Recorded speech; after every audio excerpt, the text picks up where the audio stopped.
I have Moose with me, Impact World Heavyweight Champion. You got a date at No Surrender with W. Morrissey coming up February 19th. Another set of Impact tapings coming up in New Orleans. We'll get into that. First and foremost, how you doing today? I'm doing great. So I wouldn't call it an alliance. I think you guys were pretty forward about just two guys working towards a common goal in the beginning, but now it's turned into a feud. You have the singles title match coming up with W. Morrissey. Thoughts going into the match now that you kind of see maybe what he's more about now that he's not working alongside you and now he is your opponent? I mean, going to the match of like he's huge as everybody sees already. He's a titan, 7 feet tall. Has definitely in his last few months shown why he's a wrecking force. So, this is a different kind of matchup for me, and but because I believe in my, I have a lot of confidence in my abilities. I think I'll be just fine. He's showing a lot of intensity, a lot of aggression. You've shown that over the past few months, but it seems like, you let your in-ring work do more of the talking, especially if you look at Hard to Kill, successfully defended the title. But, is there anything that you maybe want to say to him that maybe keeps him in check a little bit? I feel like just watch the next couple of weeks, or maybe just the next couple of weeks of TV, and that will show you, that will answer your question, without spoiling it. I think I made that statement in tonight's episode, and I think I make an even bigger statement in next week's episode. So,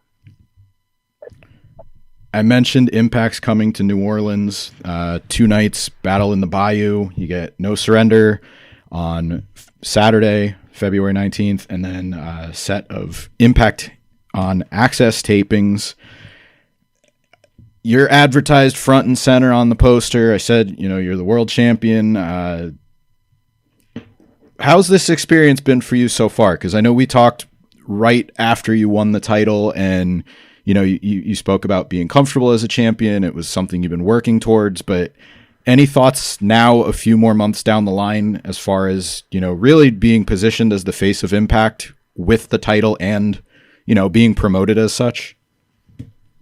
Oh yeah, it's definitely something I definitely work my butt off to achieve, being the face of the company, being the face on the poster, being the guy that has to go on the media tours and promote the company. It's definitely a lot of hard work that's been done in my 6 years in Impact Wrestling, and I'm extremely proud of it. One of the other big things that's going down at No Surrender is the Honor No More Team Impact match. Ring of Honor is on hiatus, but they're still making their presence felt. And you're also a former ROH talent. Any thoughts on seeing them get a chance to cross over, especially since, for most of the quote unquote forbidden door stuff, Ring of Honor, kind of did their own thing, and now they're getting that chance. Any thoughts on, maybe promoting one of the guys that came over? You got a chance to work with them before, that maybe people should look forward to. Maybe they haven't seen them before. First of all, I think it's very sad, the status of what happened to Ring of Honor. But with that being said, I think even though I don't care for the fashion that came to Impact, I think it is great that those guys have a platform to show what they're capable of doing. The guys from Honor No More, and I think Ring of Honor have a lot of great talent too. Companies should look into getting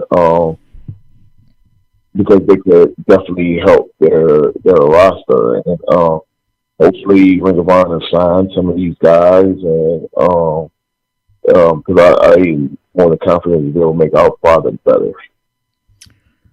One of those guys is Mike Bennett. You got a chance to square off with him at Terminus. He is a Ring of Honor mainstay.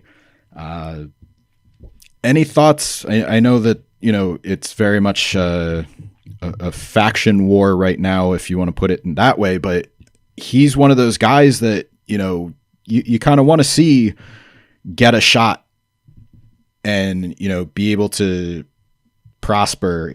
Is there any thoughts on maybe positives or takeaways that you got from working with him in that environment that could apply to Ring of Honor or to Impact Wrestling? No, I mean, you gotta understand Michael Bennett is a guy that I've known for a long time, and he's a guy that I've actually worked and had feuds with in Impact Wrestling.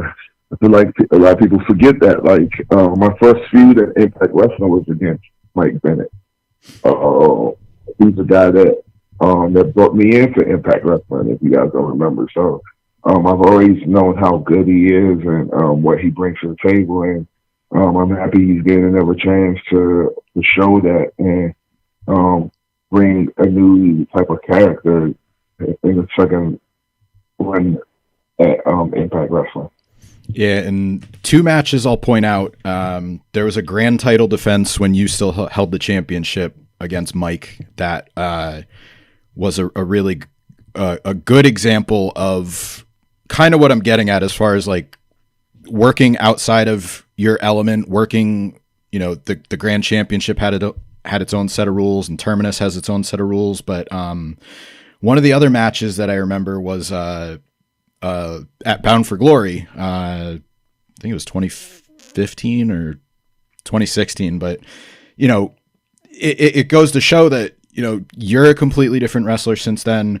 Mike's a completely different wrestler since then. So I kind of wanted to touch on another thing that maybe takes you out of your element. I mentioned Terminus. I saw recently that you wanted to maybe train for some MMA fights, or you actually wanted to have some MMA fights. Like, can you talk more about that? What, your interest level in that? I was actually do it, and I was like, I don't think I would like to make that my ongoing career, but like, I wouldn't mind having one fight just to say, hey, I tried it, I did it, I either sucked at it or I won, or whatever might have happened. But it's not. I mean, it's something that I'll be interested in doing, just a one time and done thing.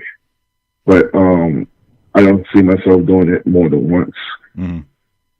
Yeah, I think it's just especially if the money is right. Right. Mm-hmm.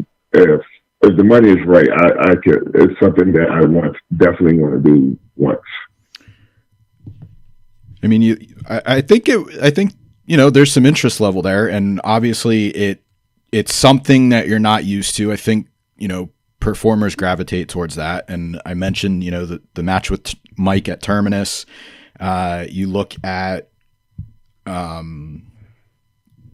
DJ Too Large, that is not traditionally Moose, even though it is you. It's still playing a character out of your element, and just, do you look for, like, obviously you want to be the best professional wrestler you can, the best world champion you could be for Impact, but do you continue to look for stuff that's outside of your wheelhouse to sort of make yourself a more well-rounded performer?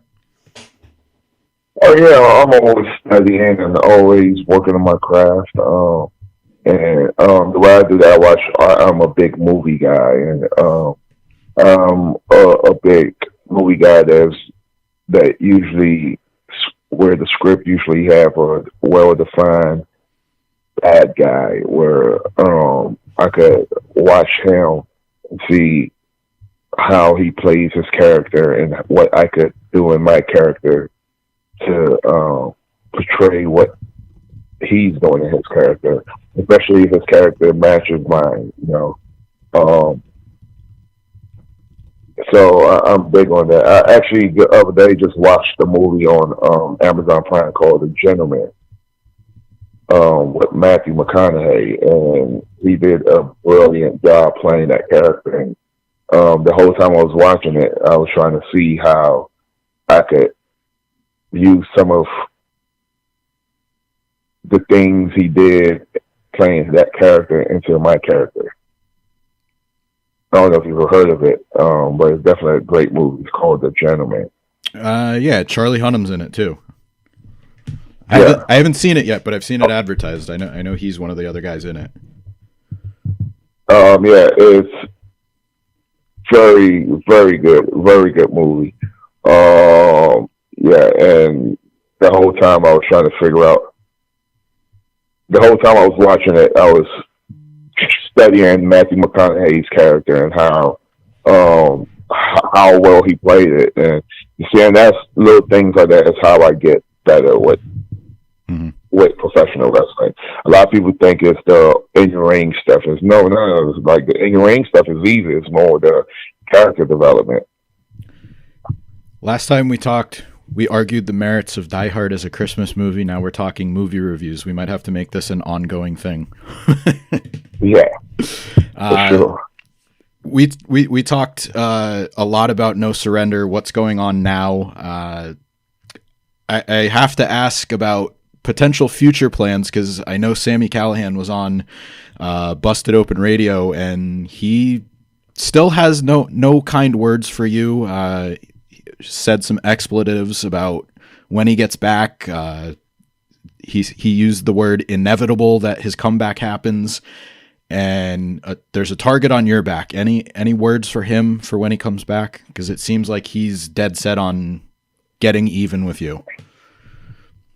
No comment at all. No comment at all. I mean, he has his opinion, and he's entitled to share his opinion, and we'll see what happens whenever he comes back, if he comes back. All right. Fair enough.